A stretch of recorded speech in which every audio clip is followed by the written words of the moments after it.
Halo The Karyadis Channel, sekarang saatnya The Karyadis Channel mengajak Anda pergi jalan-jalan.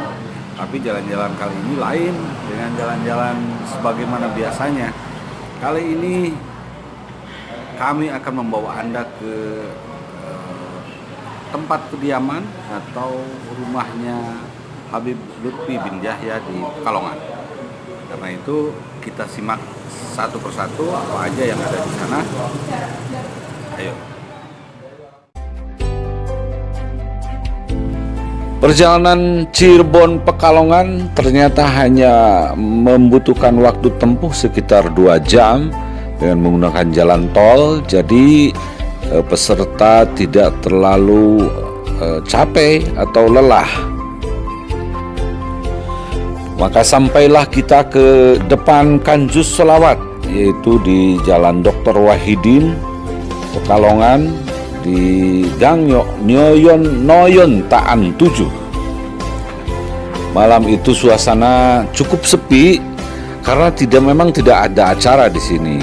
Tidak ada hadroh, tidak ada tawasul, tidak ada pengajian dan lain sebagainya. Hanya sedikit orang yang sedang menghafalkan kitab kuning, di dalam ada beberapa orang.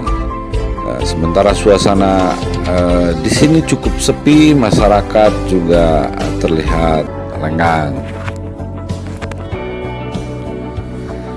Kita memasuki langsung Gang Noyon Taan 7, masuk ke dalam melalui lorong yang remang-remang karena di sini suasana malam tentunya. Terus melangkah sekitar 50 meter, kita akan sampai di sebuah rumah yang bertempat parkir cukup luas, cukup megah, dan rumah ini sambung menyambung antara 3 rumah lah disatukan menjadi tempat tinggal dari Abah Habib Lutfi bin Yahya.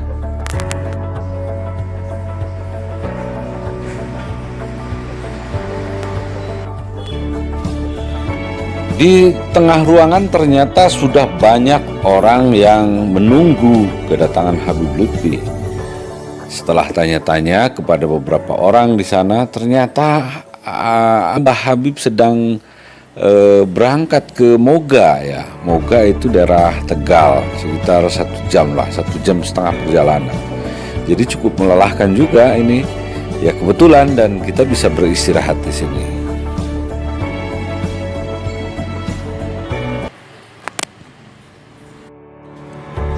Iseng-iseng kita bisa ke samping dulu. Ini ada ruangan perpustakaan khusus Abah Lutfi. Tentunya sebetulnya di rumah ini saya pernah lihat juga banyak ruangan-ruangan seperti ini. Tapi ini merupakan semacam etalase bagi kitab-kitabnya Abah Lutfi. Banyak sekali kitab-kitab, ribuan kitab kuning dan buku-buku yang kayaknya berbahasa, kebanyakan bahasa Arab. Dan ini menunjukkan kadar intelektualitas si punya rumah. Ya, ini dia. Kemudian sambil menunggu kita juga bisa melihat banyak sekali cucu-cucu Abah. Ini adalah cucu-cucu Abah yang setiap hari berada di rumah, yang senantiasa menghibur hati Abah. Dan mereka memang tinggal dengan orang tuanya, tetapi ya sering sekali mengunjungi Abah. Kemudian ada barang-barang antik di sini. Barang antik berupa meja terbuat dari kayu jati yang panjang dan besar. Pokoknya ini mungkin terbuat dari satu lempengan kayu yang kemudian dibelah, diambil tengahnya, berat sekali. Sambil menunggu Abah, kemungkinan kita harus jalan-jalan dulu. Kita naik ke atas, naiki tangga. Ya, tangganya ada beberapa trap ini sampai di lantai 2, dan kita bisa menyaksikan ini pintu Abah sebetulnya. Pintu yang digunakan oleh Abah untuk beristirahat sendirian. Kalau dengan Mama, Abah di bawah. Kemudian kalau dia sendirian, pengen sendirian di atas. Di kamar ini juga beliau masih menerima tamu. Dan penerimaan tamu itu bisa dilakukan di beberapa ruangan, antara lain di ruangan ini di sebelah kamar Abah. Ternyata ada ruangan yang cukup luas dan nyaman, bisa tamu-tamu datang ke sini. Kemudian di ruangan-ruangan lain, termasuk yang di bawah tadi yang banyak berkumpul orang, Abah juga suka menerima tamu di sana. Dan ada beberapa ruangan lain seperti ruangan piano di sebelahnya juga ada tempat bertemu. Sementara di ruangan ini kita akan lihat meja, kursi beberapa pasang, 2 pasang ya. Ini biasa digunakan oleh Abah untuk menyeruput kopi atau teh atau minuman lain yang nikmat sebetulnya ya.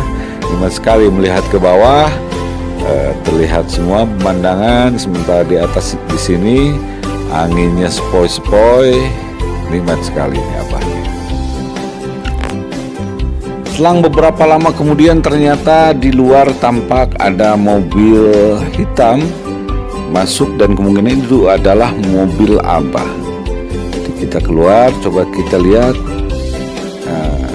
dan ternyata betul Abah datang. Jadi kita harus bersiap-siap. Sementara ini untuk mengenali ruangan kita cukupkan dulu. Kita akan menemui Abah yang sudah kita tunggu-tunggu kedatangannya.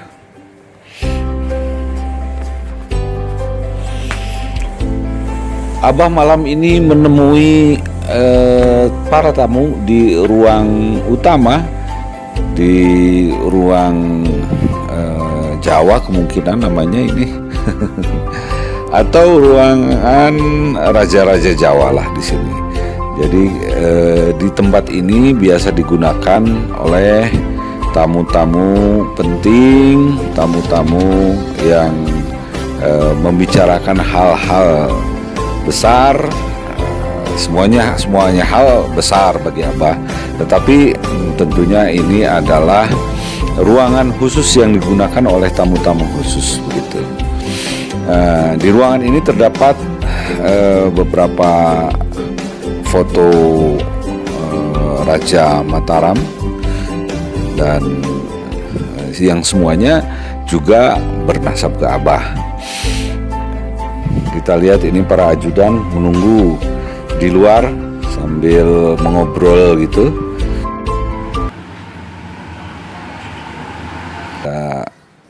Ya banyak.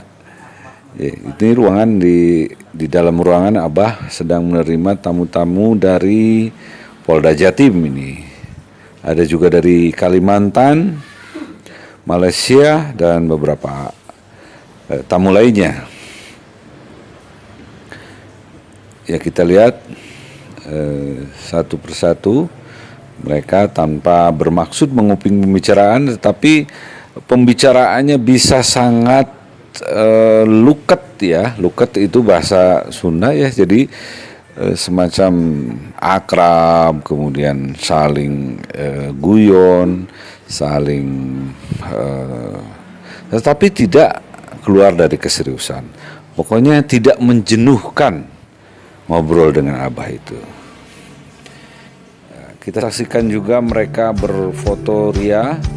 Abah meskipun dalam suasana yang lelah tetap melayani permintaan-permintaan foto dari para kliennya.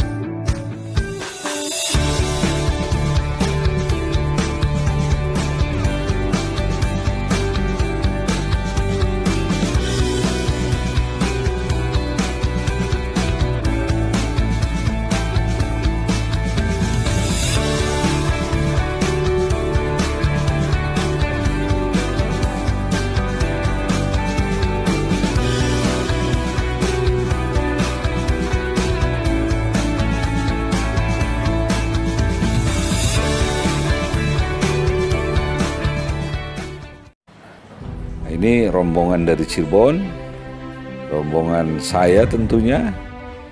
Ya, di antaranya ada Haji Nana Karnadi, kemudian bersalaman ke Abah dan mendapat tujangan. Cukup banyak Abah memberikan wejangan soal Cirebon, soal Habib Toha, ya, soal lain, soal yang berhubungan dengan kehidupan sehari-hari, kemudian memberikan nasihat-nasihat yang luar biasa, lembut dan masuk di hati. Pokoknya indah ini. Dan menjelang akhir tentu saja Abah juga memberikan kesempatan kepada para tamu dari Cirebon ini, termasuk saya sendiri, kru The Karyadis Channel, untuk bersalaman dengan Abah. Tentunya dalam suasana malam yang indah, selain bintang-bintang menerangi alam ini, ya, bintang-bintang menerangi. Suasananya mirip suasana menjelang akhir hujan, ya, menjelang kemarau tentunya. Dan di sini juga angin cukup besar, jadi kita tidak sampai subuh barangkali. Ya, kita selesai jam 3 malam ini. Kemudian kita berpamitan dan sampai jumpa, Abah.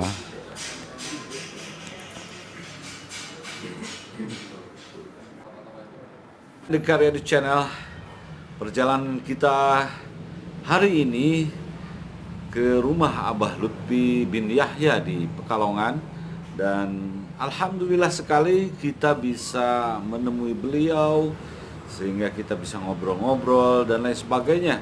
Banyak sekali manfaat yang didapat oleh rombongan, kita berombongan ke sini, dan semoga semuanya itu ada manfaatnya, terutama bagi kalian atau sobat-sobat yang mau ke sana tapi susah atau kebayang sulitnya.